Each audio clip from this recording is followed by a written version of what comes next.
and bring the voter turnout. And I say that because it's the lesser of two evils in relationship to what to where we as black people will find benefit from only in relationship to the Democratic's agenda in relationship to the white middle class and maintaining the white middle class. And that, you know what I'm saying, indirectly benefits black people. So that's my argument there, is that the erosion of the black middle class, I mean, of the white middle class, is the agenda of the Republican Party. And the preservation of that white middle class is the agenda of the Democratic Party. However, that does not necessarily mean, and when it comes to the Democratic Party, that's the position that they want black people to maintain, is this underclass in relationship to the white middle class. And that's not to our benefit either, but it's more beneficial. It's the lesser of two evils. So,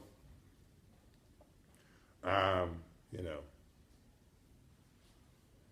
complex problems. Because I was watching this thing about, you know, Vice, that somebody posted in relationship to this woman who was going around offering, you know, drug addicts the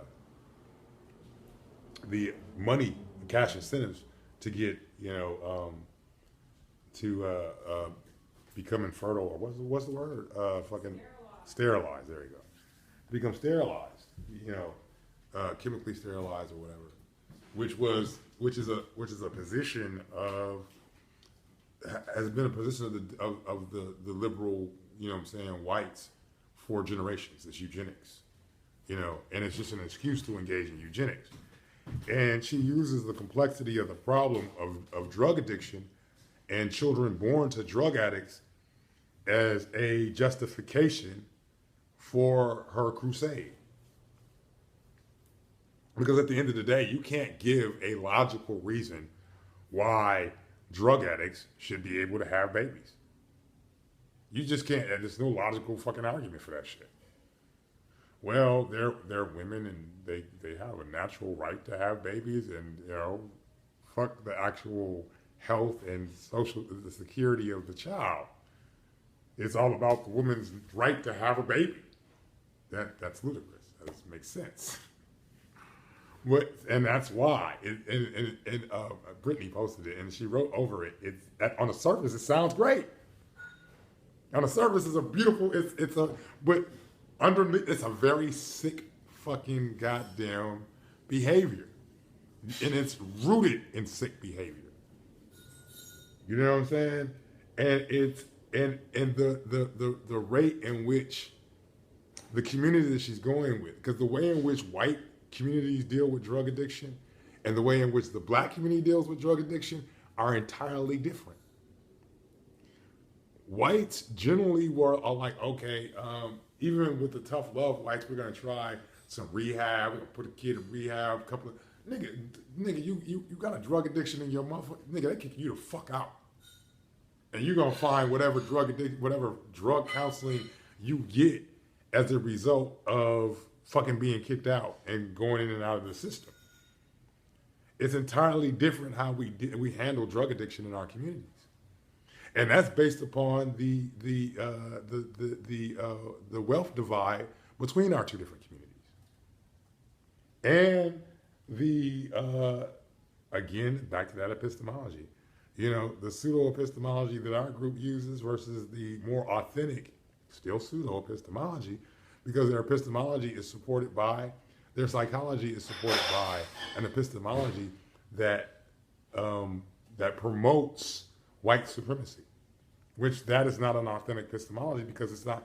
And we were talking about that, the conservatism of Nathaniel Brandon in relationship to his inability to see certain dynamics in relationship to the way that his epistemology works, his personal or psychoepistemology works, that are lacking authenticity based upon his conservative view of reality, which is not an accurate view of reality.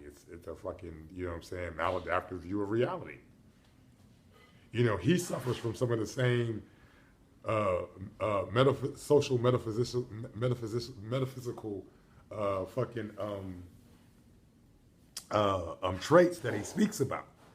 Like, if you were to mention like meditation to Nathaniel Brandon or chakras, even though he understands a certain level of biology in relationship to the endocrine system and that chemistry itself, okay, slow reacting chemicals and reacting to fast acting chemicals, your endocrine system produces chemicals. So therefore, there is a reaction, an energetic reaction in relationship to the chemicals in which it produced. So there's an energetic manifestation which can be associated to what you call chakras. This is science. But he'd be like, oh, I just missed that. That's some metaphysical, invisible guy in the sky shit. What? I just gave you observable phenomenon in nature to support it. Chemical reactions. And the manifestation, the energetic manifestation of chemical reactions. Dude, that's how batteries work. What the fuck are you talking about? We know that's why there's bioelectricity. Which we call chi to some extent. And then you really got to talk about what you really want to call chi in relationship to, because it's the product. So it's more Jin than it is, what I'm saying, or maybe more Qing than it is like Qi, which is a division of Qi. But yeah, it's called Qi. But if you were to bring these concepts of Eastern philosophy to Nathaniel Brandon would reject most of it based upon his pseudo-epistemology. That's rooted in the same concepts of his early familiar interpersonal relationships that developed this concept of conservatism. Whatever it might be. So, So we're talking about a psychologically unhealthy society that has promoted psychological dysfunction in its primary sub-community, which is the African American community. And this group dynamic needs to be really examined, which is the predominant of each group. White supremacy predominates the European group. So therefore, it predominates the group's motivations and the group's value system. Same thing the same thing with the African American. This Negro-Purian psychology predominates the group. So it predominates the value system. The motivations. So therefore, the value system. So therefore, the goals set by those motivations and value systems. This is psychology, And then, I want to repost that shit on how fucking horrible college is right now. And that, Bill Gates is paying motherfuckers not to go to college. That's how horrible college is right now. That motherfucker, like she was talking about, he was talking about the time in which kids spend towards academic studies. And she was like, I didn't spend that much time. And it was a Fox News. And I wanted to post it because, I'm not a right winger. I'm not a left winger. I'm progressive. I'm a moderate progressive. I believe in a moderate viewpoint that leads to a progressive society. And some traditions have the ability they still have some function in society, and some don't. Those that are not functional, you need to let go of, and those that are functional, you need to maintain.